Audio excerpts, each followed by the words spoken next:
ನಮಸ್ಕಾರ ಸ್ನೇಹಿತರೆ. ಈ ಜಗತ್ತಿನಲ್ಲಿ ಕಣ್ಣುಗಳಿಂದ ನೋಡಲಾಗದಿದ್ದರೂ ಜ್ಞಾನದಿಂದ ಜಗತ್ತನ್ನು ಬೆಳಗಿಸಿದ ಒಬ್ಬ ಮಹಾನ್ ವ್ಯಕ್ತಿಯ ಕಥೆಯನ್ನು ಇಂದು ನಾವು ಕೇಳಲಿದ್ದೇವೆ. ಅವರು ಲೂಯಿಸ್ ಬ್ರೈಲ್, ಕುರುಡರ ಬದುಕಿಗೆ ಅಕ್ಷರದ ಬೆಳಕು ತಂದ ಮಹಾನ್ ಆತ್ಮ.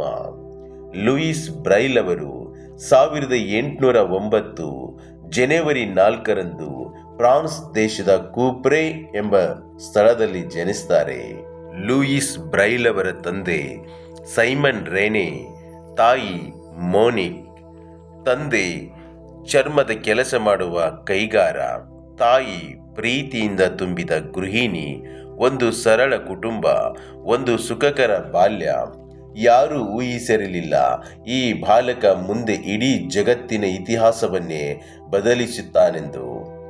ಲೂಯಿಸ್ ಬ್ರೈಲ್ ಅವರಿಗೆ ಕೇವಲ 3 ವರ್ಷ ವಯಸ್ಸಾಗಿದ್ದಾಗ ತಂದೆಯ ಕೆಲಸದ ಕೊಠಡಿಯಲ್ಲಿ ಆಟವಾಡುತ್ತಿದ್ದ ವೇಳೆ ಒಂದು ಚುಚ್ಚುವ ಉಪಕರಣದಿಂದ ಅವರ ಕಣ್ಣಿಗೆ ಗಂಭೀರ ಗಾಯವಾಯಿತು.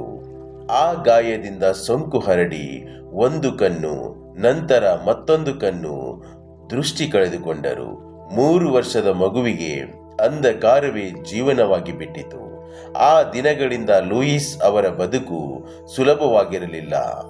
ಆದರೆ ಅವರ ತಂದೆ ತಾಯಿ, ನಮ್ಮ ಮಗ ಕುರುಡನಾಗಿದ್ದಾನೆ ಆದರೆ ಅಶಕ್ತನಲ್ಲ ಎಂಬ ನಂಬಿಕೆಯನ್ನು ಎಂದಿಗೂ ಕಳೆದುಕೊಂಡಿರಲಿಲ್ಲ. ಅವರ ಬೆಂಬಲವೇ ಲೂಯಿಸ್ ಬ್ರೈಲ್ ಅವರ ಮೊದಲ ಶಕ್ತಿ. ಲೂಯಿಸ್ ಬ್ರೈಲ್ ಅವರು ಓದಿನಲ್ಲಿ ಅಸಾಧಾರಣ ಆಸಕ್ತಿ ತೋರಿಸಿದರು. ಅವರ ಪ್ರತಿಭೆಯನ್ನು ಗುರುತಿಸಿದ ಶಿಕ್ಷಕರು ಅವರನ್ನು ಪ್ಯಾರಿಸ್ನ ಕುರುಡರ ರಾಷ್ಟ್ರೀಯ ಶಾಲೆಗೆ ಸೇರಿಸಿದರು. ಆ ಶಾಲೆಯಲ್ಲಿ ಕುರುಡ ಮಕ್ಕಳು ಓದುವ ವಿಧಾನ ತುಂಬ ಕಷ್ಟಕರವಾಗಿತ್ತು. ದೊಡ್ಡ ಪುಸ್ತಕಗಳು, ಎತ್ತಿದ ಅಕ್ಷರಗಳು, ಓದಲು ಅಸಾಧ್ಯವಾದ ಸಮಯ. ಲೂಯಿಸ್ ಅವರ ಮನಸ್ಸಲ್ಲಿ ಒಂದೇ ಪ್ರಶ್ನೆ ಮೂಡಿತು: ನಮಗೆ ಸರಳವಾಗಿ ಓದಲು ಬರೆಯಲು ಸಾಧ್ಯವಾಗುವ ಲಿಪಿ ಏಕಿಲ್ಲ? ಒಮ್ಮೆ ಸೇನೆಯೊಬ್ಬ ಅಧಿಕಾರಿ ರಾತ್ರಿ ಓದುವ ಗುಪ್ತ ಕೋಡ್ ಅನ್ನು ಶಾಲೆಗೆ ಪರಿಚಯಿಸಿದರು. ಅದು ಸೈನಿಕರು ಕತ್ತಲಲ್ಲಿ ಸಂದೇಶ ಓದಲು ಬಳಸುತ್ತಿದ್ದ ವಿಧಾನ. ಅದನ್ನು ನೋಡಿ ಲೂಯಿಸ್ ಬ್ರೈಲ್ ಅವರ ಮನಸ್ಸು ಬೆಳಗಿತು.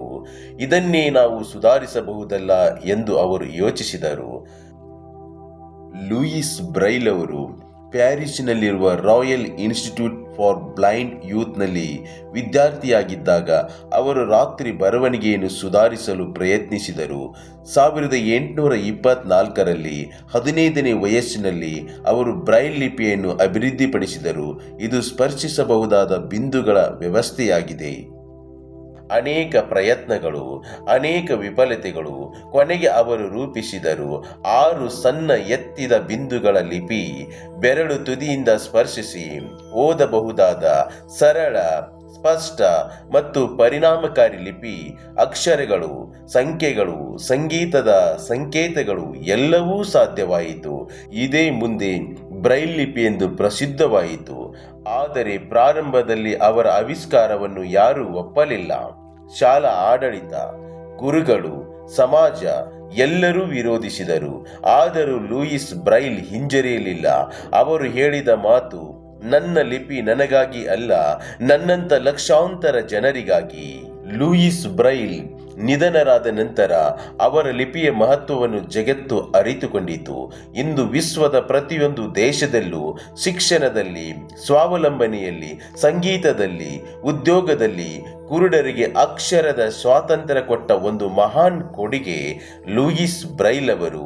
1852 ಜನವರಿ 6ರಂದು ಕೇವಲ 43 ವಯಸ್ಸಿನಲ್ಲಿ ಅವರು ಈ ಲೋಕವನ್ನು ತ್ಯಜಿಸಿದರು. ಆದರೆ ಅವರ ದೇಹ ಮಣ್ಣಾದರೂ ಅವರ ಆಲೋಚನೆ, ಅವರ ಲಿಪಿ ಇಂದಿಗೂ ಜೀವಂತವಾಗಿದೆ. ಪ್ರತಿ ವರ್ಷ ಇವರ ಜನ್ಮದಿನವನ್ನು ವರ್ಲ್ಡ್ ಬ್ರೈಲ್ ಡೇ ಅಂತ ಆಚರಣೆ ಮಾಡ್ತಾರೆ. ಸ್ನೇಹಿತರೆ, ಲೂಯಿಸ್ ಬ್ರೈಲ್ ಅವರ ಜೀವನ ನಮಗೆ ಒಂದು ದೊಡ್ಡ ಸಂದೇಶ ಕೊಡುತ್ತದೆ. ನೀವು ಏನು ಕಳೆದುಕೊಂಡಿದ್ದೀರಿ ಅನ್ನೋದು ಮುಖ್ಯವಲ್ಲ, ನೀವು ಏನು ಸೃಷ್ಟಿಸುತ್ತೀರಿ ಅನ್ನೋದು ಮುಖ್ಯ. ಕಣ್ಣು ಕಾಣದವನು ಜಗತ್ತಿಗೆ ಓದಿನ ಕಣ್ಣು ಕೊಟ್ಟರೆ ನಾವು ನಮ್ಮ ಕನಸುಗಳನ್ನು ಏಕೆ ಸಾಧಿಸಬಾರದು ಅಂತ ಹೇಳ್ತಾ ಈ ವಿಡಿಯೋನ ಇಲ್ಲಿಗೆ ಮುಗಿಸ್ತಾ ಇದ್ದೇನೆ. ಮತ್ತೊಂದು ವಿಡಿಯೋದೊಂದಿಗೆ ಸಿಗೋಣ. ಅಲ್ಲಿವರೆಗೂ ಎಲ್ಲರಿಗೂ ನಮಸ್ಕಾರ.